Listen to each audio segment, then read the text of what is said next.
The fire started in silence, just a hiss, a crack, a breath turning to heat. Elias Novak had always loved building things, but that night, his house became an experiment in how fast something can vanish. And I, Marin Solange, watched it burn from the ridge above the lake. The orange reflection trembling across the water like a confession too afraid to stay whole. When the flames reached the roof, I didn't feel satisfaction. Only an ache that sounded like forgiveness trying not to form. They said it was an accident. That's what he'd want people to believe. The electrical system, faulty insulation, an unattended candle. But I knew the truth. He'd built that house the same way he built everything, on lies, charm, and my patience. Every wall, every plank carried the echo of what he'd promised and never kept. And maybe, just maybe, I'd helped it all go faster than it should have. The fire left him alive, barely. The surgeons rebuilt him in parts, skin stretched, eyes hidden behind dark glass.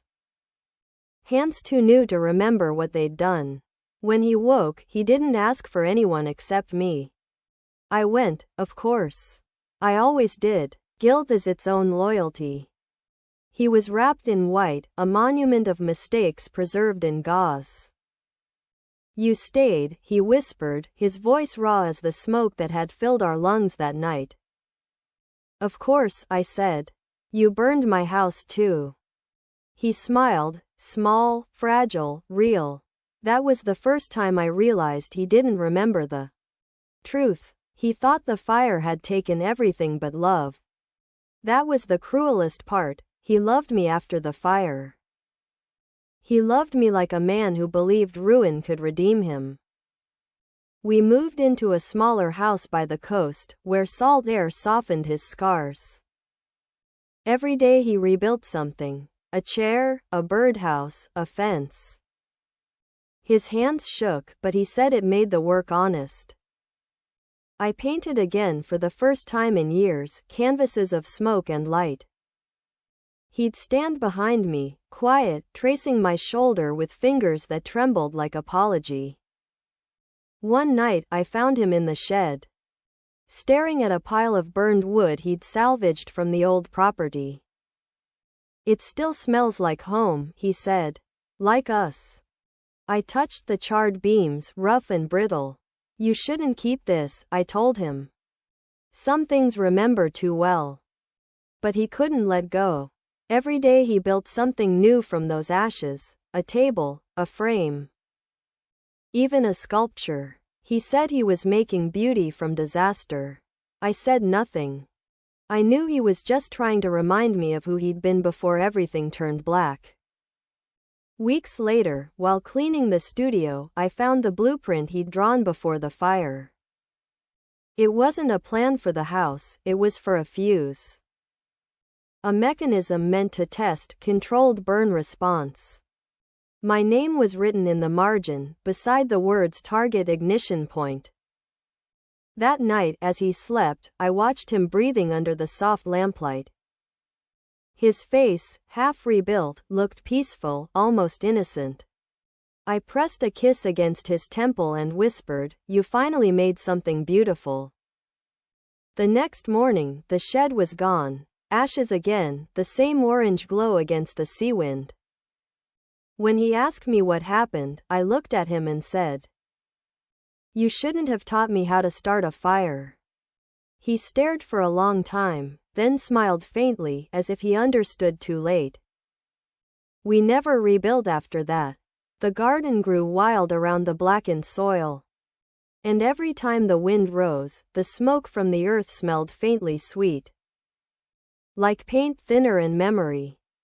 Sometimes, when I paint now, I swear I can still feel the warmth of his hand ghosting over my shoulder, steadying me. He still loves me, I think. Even after the fire. Maybe especially after it. By the second year, the smoke had stopped, but the air between us never cleared. The doctors said he was healing, skin grafts successful, scars fading, tremors slowing, but I knew better.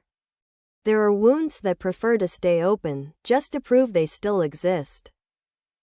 Elias moved slower now, careful, deliberate, as if afraid of sudden light. He wore long sleeves even in summer, claiming the world didn't need to see what he'd survived. I didn't argue. Some things were meant to be hidden. We'd settled into the house by the coast, a rental he called temporary but treated like penance. Every window faced the sea, though he never swam anymore. He said he hated how water reflected firelight. I believed him. I'd wake some nights to find him sitting on the porch, staring at his hands in the moonlight, tracing the burns like constellations he couldn't name. That autumn, he started building again. It's just therapy, he said, though every piece of wood he touched seemed to smoke at the edges. Tables, shelves, a cradle he never explained.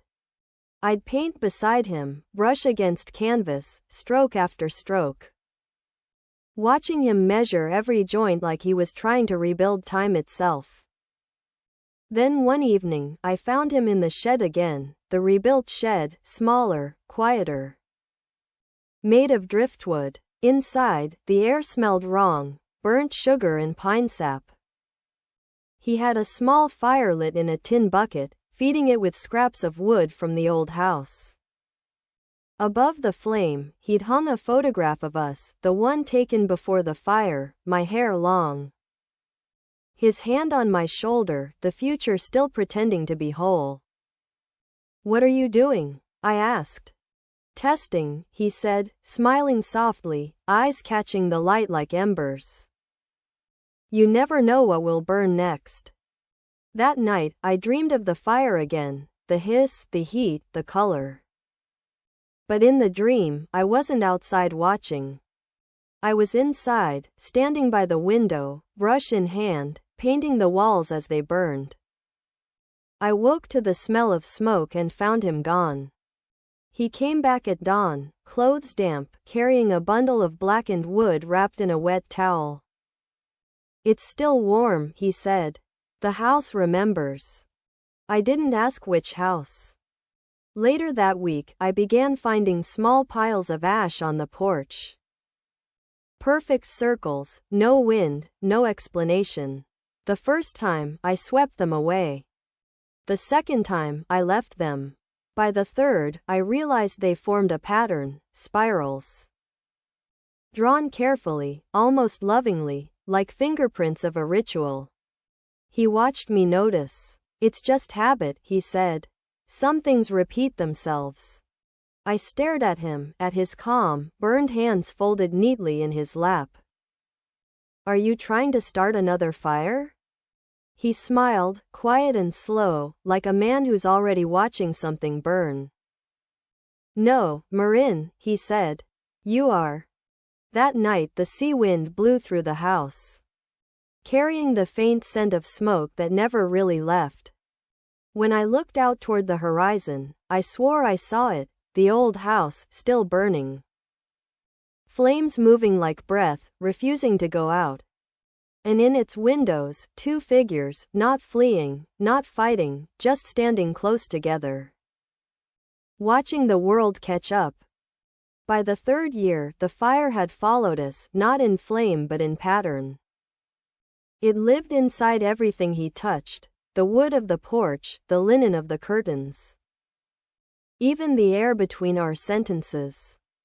Elias would spend hours in the workshop, sanding, shaping, smoothing, making things that looked like penance but smelled faintly of gasoline. I'd watch from the doorway, the light cutting through the dust, his movements too precise, too reverent, like prayer or relapse. One afternoon, I opened a drawer in his desk and found a small metal tin labeled Ashes of Origin. Inside, flakes of charcoal, gray and soft as skin, wrapped in gauze. Beneath it, a note written in his slanted, careful hand: "Every fire is a circle. What begins in destruction ends in devotion." That night, I dreamed of the old house again. But this time, I was the one inside while he stood outside watching. His burned face illuminated in the orange glow. He wasn't shouting my name. He was humming, low and steady, a tune that sounded almost like affection. When I woke, the smell of smoke was everywhere. I followed it to the garden. The new shed, his rebirth project, was gone, only a black ring of earth left behind. Elias stood beside it, calm, shirtless, the scars on his chest catching the dawn light. "I had to see how much it remembered," he said. "I think it's still loyal to you." I wanted to ask what that meant, but he stepped closer, pressed his soot-stained fingers to my cheek, and whispered, "You loved me after the fire. You can love me again after this." His touch burned cold. After that, he began collecting fire in smaller ways. Candles left burning too long. Matches struck for no reason. Once, I found a lighter hidden inside my pillowcase, as if waiting for my consent. Every night I'd hear the click of it, one spark. Then two, never catching, just teasing the edge of ignition. Then one stormy evening, the power went out. I lit a candle and saw his reflection in the window, standing outside, drenched, holding the tin of ashes. "It's time," he said through the glass, voice muffled by rain. "If you start it this time, maybe we'll both survive." I opened the door. The wind pushed the flame sideways. The world smelled like rain trying to extinguish something ancient. "Elias," I said, "it's over." He smiled the way he had before our first kiss, hopeful, doomed. "No," he whispered. "You're just at the second act." Lightning flashed, and for one impossible moment, his face looked whole again, unburned, almost radiant. Then the thunder swallowed him.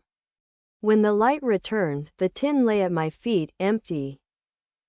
By morning, the storm had passed.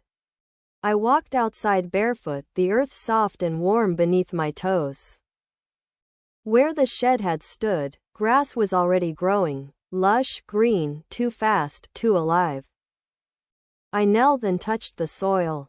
It pulsed, faintly, in rhythm with my heart. When I came back inside, a message was waiting on the fogged mirror above the sink. Written in ash, "She loved me after the fire. Now it's her turn to burn." By the 4th year, I began to understand that fire never really ends, it just learns to live in other forms. In Elias, it found a home behind his eyes, in the pulse of his hands, in the way he looked at me when the light turned orange at sunset. He didn't talk about the old house anymore. But every night he lit a candle on the windowsill and watched the flame until it died. He said it helped him sleep. It didn't. One evening, I came home to find the living room bathed in gold. The floor was covered with sketches, blueprints, measured drawings, lines precise as breath. "I remembered something," he said. "Before the fire." His voice was calm, too calm. The drawings were of our old house, room by room, redrawn from memory, except for one addition. A chamber beneath the floor, lined with stone, labeled heart. "What is this?" I asked. He smiled faintly, the kind of smile that doesn't belong to the present. "It's where everything started. Don't you remember?" That night, I dreamed again of the fire, but this time the house wasn't burning. It was breathing. The walls expanded and contracted, glowing faintly, alive. From somewhere inside came a whisper, "You said you loved him after the fire. What happens when it starts again?" When I woke, the air smelled of smoke and salt. Elias wasn't in bed. I followed the light flickering from the shore. He was standing by the cliffs, barefoot, holding the lighter, the one he'd kept from the old house, its metal warped but functional. Around him were 12 small fires, arranged in a circle, their flames steady despite the wind. "Do you see it?" he asked. It's beautiful this way. Fire without destruction. I stepped closer, the heat licking my skin. You're scaring me. He shook his head. You taught me this. How to make something from ruin.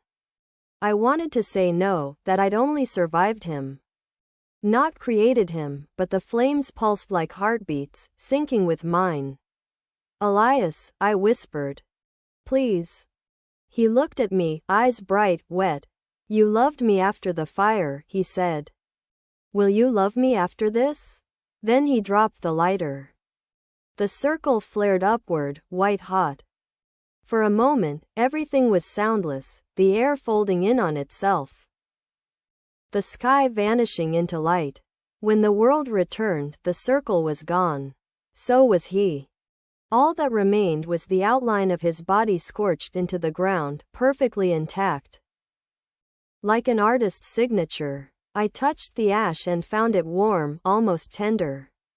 Beneath it, something gleamed, a small piece of metal, his lighter.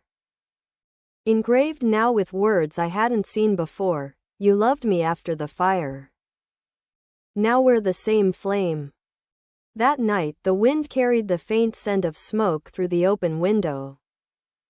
I lit a candle on the sill, and the flame bent toward me, as if listening. When I closed my eyes, I could feel his hand again, steadying. Guiding, helping me strike the match. By the fifth winter, the sea house was quiet except for the sound of wind slipping through the broken window panes. The salt air had eaten the paint, the wood had begun to peel. And the walls carried the faint scent of smoke that would never leave. Elias was gone, at least, gone from this version of the world, but the heat still pulsed through the floorboards, gentle, rhythmic, like a second heartbeat. I told myself I'd survived him, that love after fire was possible. That ruin could cool into mercy. But that was the lie. The truth was simpler. Fire doesn't end when it burns out. It waits. Every night at 3:17, I woke to the same orange light spilling through the cracks of the door. Not real fire, just reflection, the memory of one. The air shimmered faintly, carrying his voice.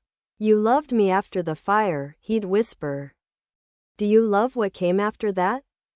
I never answered, not aloud. But I'd walk to the shore, barefoot in the frost. The sand still faintly warm beneath the surface. Out there, half buried in the dunes, stood his last creation. A frame of driftwood shaped like a doorway. He'd built it the week before he vanished, saying he wanted a view that never ended. Now, sometimes when the moonlight hit it just right, the frame filled, not with sky, but with flame, slow-moving, liquid, gold. And inside it, his outline appeared, half shadow, half light. Always turning toward me as if waiting to be named. The first time I saw it, I thought grief had learned to hallucinate. The second time, I stepped closer. The air near the frame hummed with warmth. The closer I got, the stronger the pull, like a breath drawing me forward. His voice came through the wind, low and steady. You started the fire, Marin. But I kept it alive.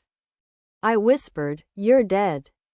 He laughed softly. Fire doesn't die, it just learns new shapes. The sea roared behind me, waves colliding against invisible walls of heat. I took another step and felt it, the threshold's warmth wrapping around me, familiar, seductive. I thought of the night I'd struck the match. How quiet the flame had been before it devoured everything. I thought of his face, half burned, smiling as if ruin were proof of love. Then I stepped through. For a second, I felt nothing but warmth. Then I saw him, whole, unscarred, standing in a room made entirely of light. The walls flickered like heartbeat, the air vibrating with the color of embers. He reached for my hand, his touch cool this time, almost human. You see? He said. We were always building this. The light shifted, softer now, turning everything gold and endless. The house was gone. The sea was gone. Only the glow remained, steady, pulsing, alive. Some nights, fishermen still see the light from miles away. They say it looks like a fire that never burns down. A beacon that hums like two hearts keeping time. They call it the ghost flame, though it isn't haunting anyone. It's just love, still burning.